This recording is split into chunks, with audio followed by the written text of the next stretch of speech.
Hello everybody and welcome back to the Wright Ace Attorney Trials and Tribulations walkthrough. It is time to continue our investigation into Recipe for Turnabout. And you have to say, I too was hoping that we would see more of Mr. Kudo, because really he needs to give us some information about what the hell was going on back there. But anyway, here we are in Tender Lender, and this is very, very strange, because you've got a punching dummy thing. You've got a Daruma in the background, which is bizarre to see, to be fair. You've got a blue suit, which is looking very suspicious to me. And also a pink thing with white trim that looks sort of like a pimp outfit, which is terrifying, if you ask me.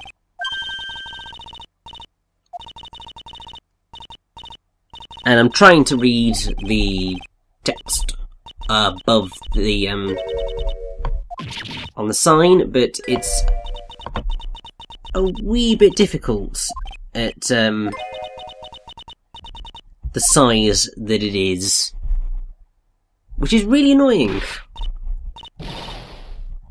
But actually what it says is win through compromise, because that is, in actual fact, the company's motto. And it easily reflects the policy of ridiculously high interest rates and client intimidation, because clearly this is a loan shark outfit. And since the owner is not present, we should be able to do a little bit of digging, because quite clearly there's going to be a whole heap of evidence right now that is going to hopefully get us Maggie and, well, Maggie's freedom and a not guilty verdict.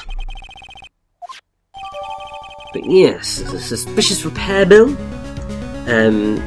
There's this CD player, which is very suspicious. And,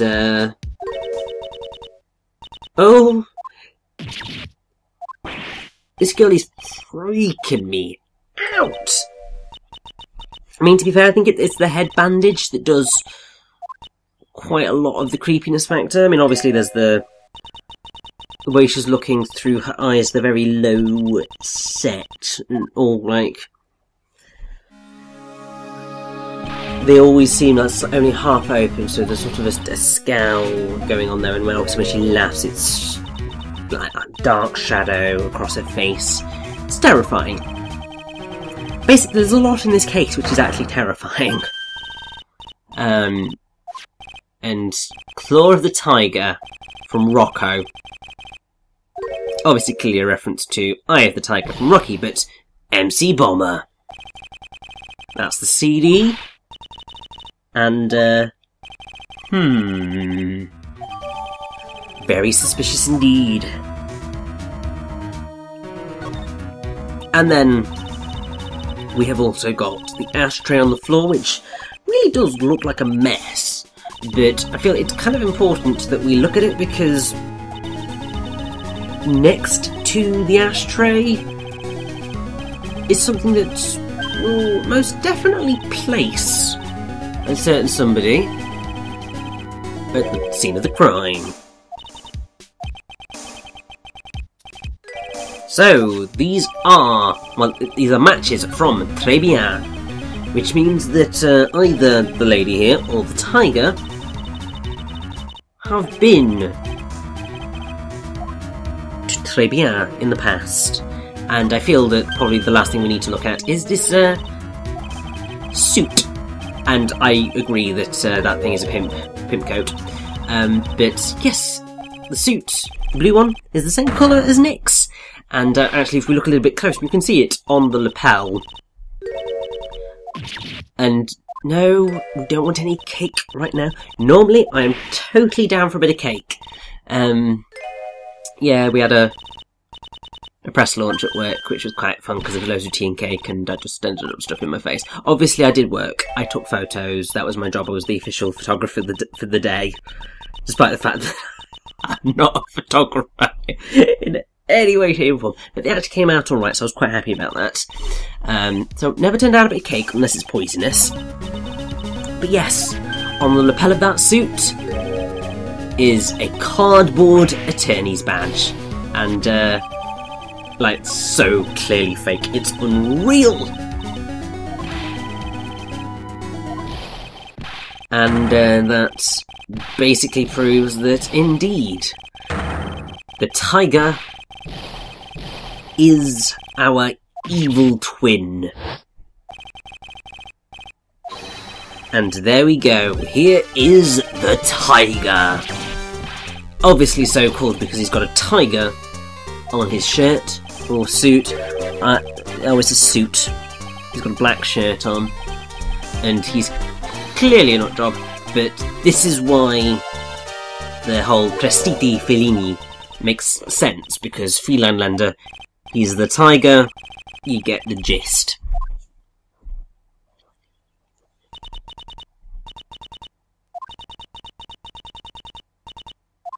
And,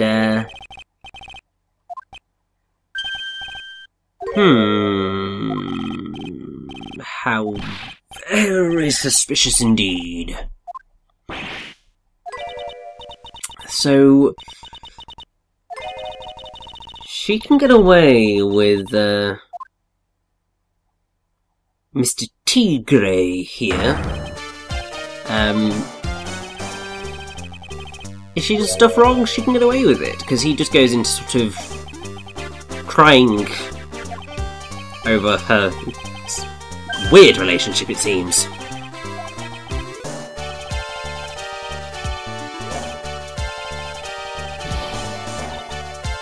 And he's just a lunatic, really, isn't he? Like, why you would ever want to do anything with this fella is beyond me. And why you'd ever want to work at such a place is also beyond me. It's bizarre.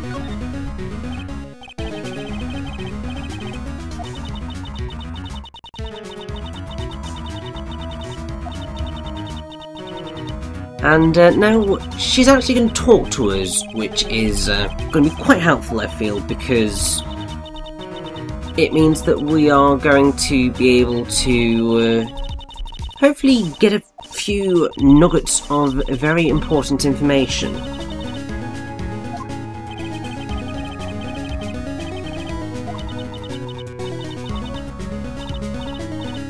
Yeah, I would not trust this pitch at all. And also, I have a feeling that this coffee would be laced with a certain something.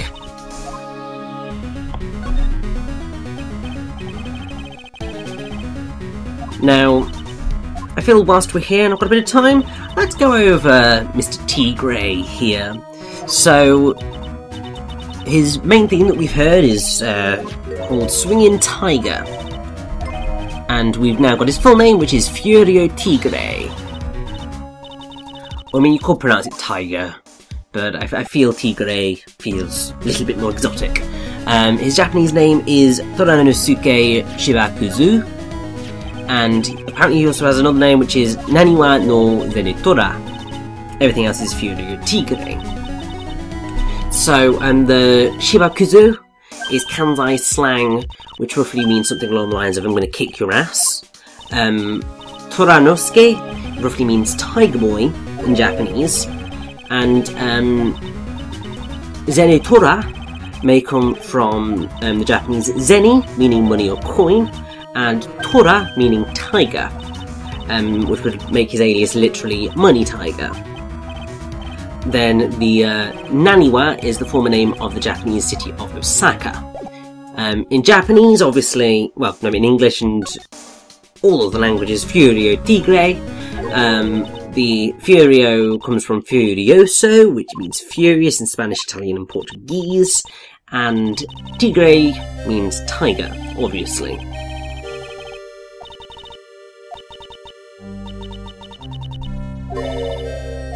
And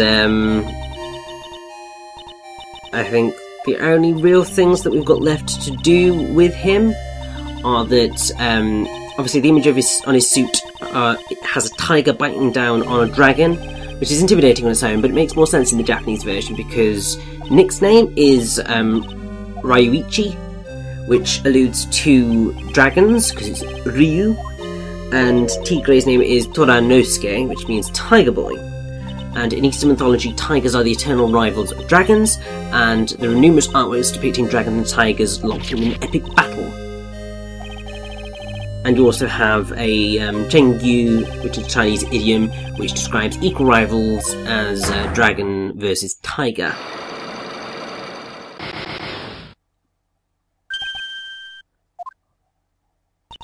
And what's fascinating is that Furo Tigre is actually one of the only characters in the franchise, well, definitely in the original Phoenix Wright trilogy, where you cannot have an interactive conversation with him, i.e. using the talk option with talk, examine, move, present, screen, present.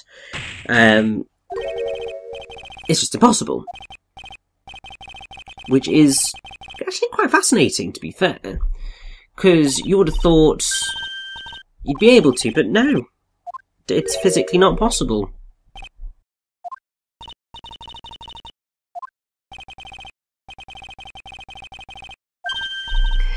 And yeah, it's no wonder Victor Kudo doesn't want to talk to us, because we did basically just say, he's a senile old man, don't trust a word he says. I too would be very, very pissed off if someone did that to me. Then again, to be fair, I'm not old enough yet to be considered senile.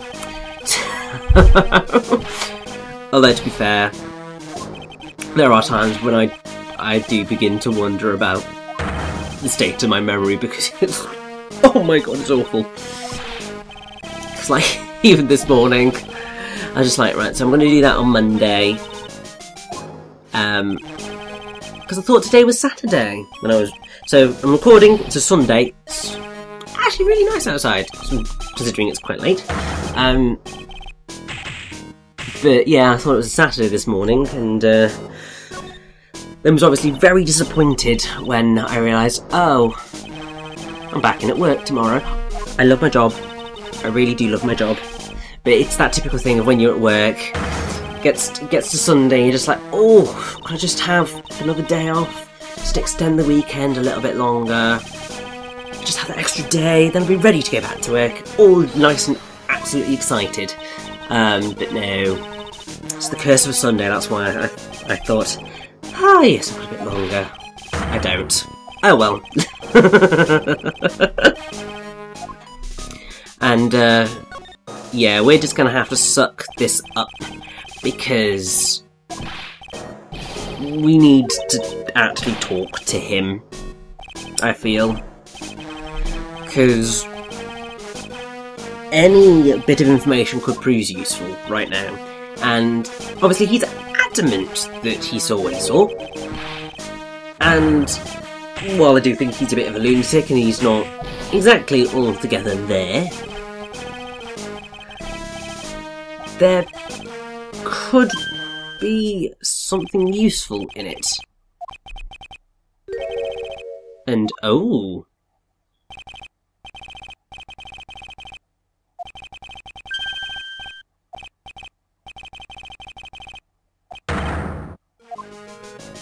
oh, very fascinating. Something to do with an errand on the day of the incident. Oh, I'm very glad we actually came to talk to him, because this could help a lot.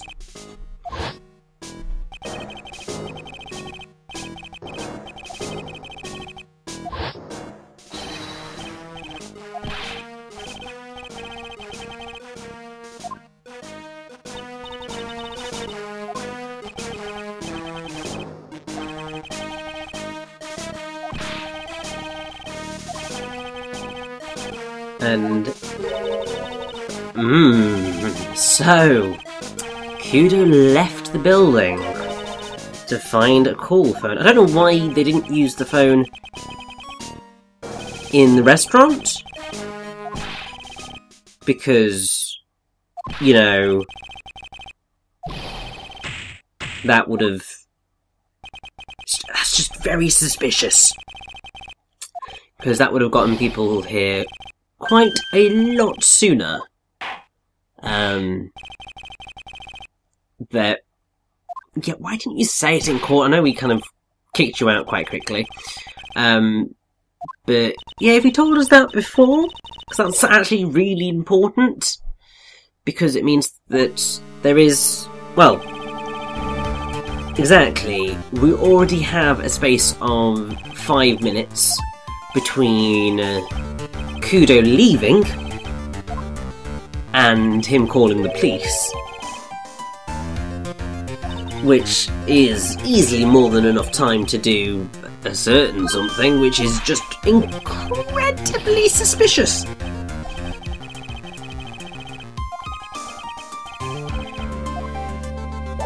So, we have a new lead.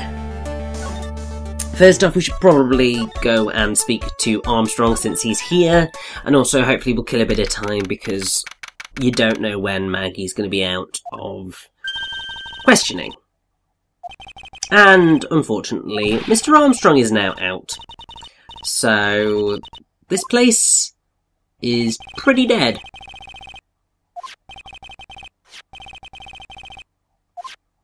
But yeah, just everything is so suspicious right now. And I mean, yes, that is also a distinct possibility, because Armstrong is clearly involved in this crime, and so there's no way he's going to want to speak to us. So, I suppose the only person we've got left is Maggie.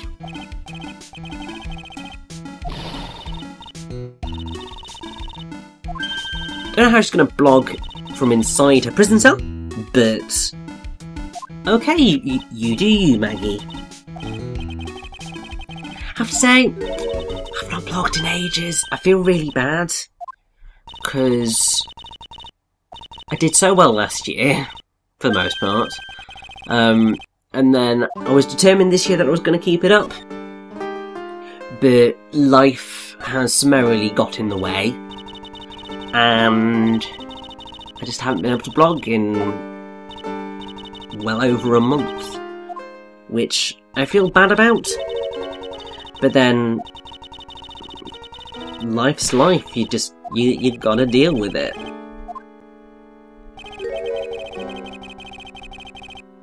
Oh well. But... ooh. So, the CD disappeared, and I think we have found the CD. Which would mean that a certain Furio Tigre was definitely placed at the crime scene, I feel.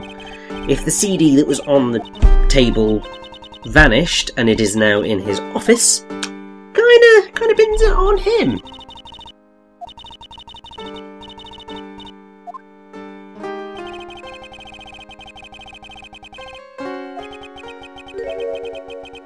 And Maggie was completely unconscious, and Kudo been chased out of the picture. So we have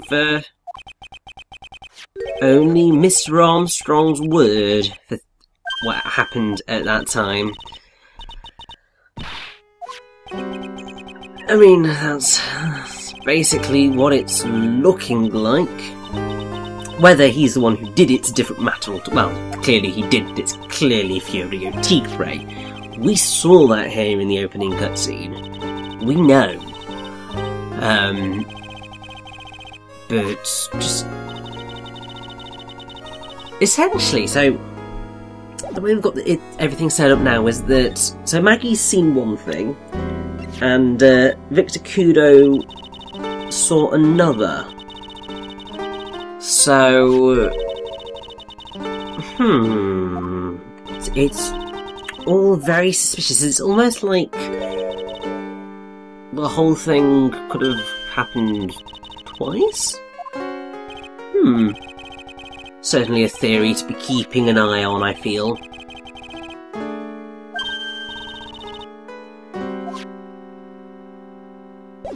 And good. We're going to get her to have a little bit of a chat about Victor's testimony, because... just... Oh!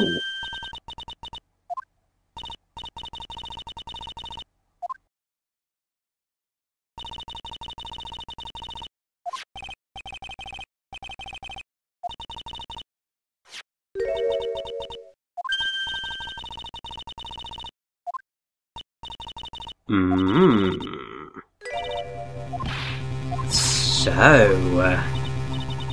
the plot thickens, and it's making it look likely that my my theory is coming true.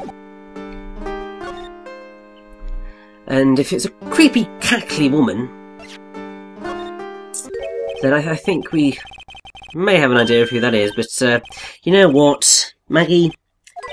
Here is a lunchbox just for you, made specially by Detective Gumshoe. Because he cares so much.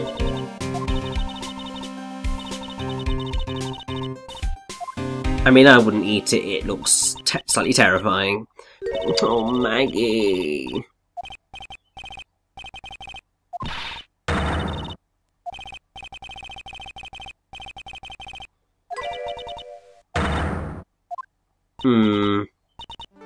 I don't believe you.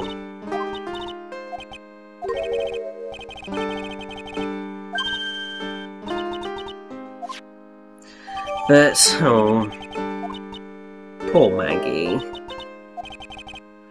Hopefully, as this investigation starts to draw to a close, we'll be able to find out something at least that's going to help us get her a not guilty verdict.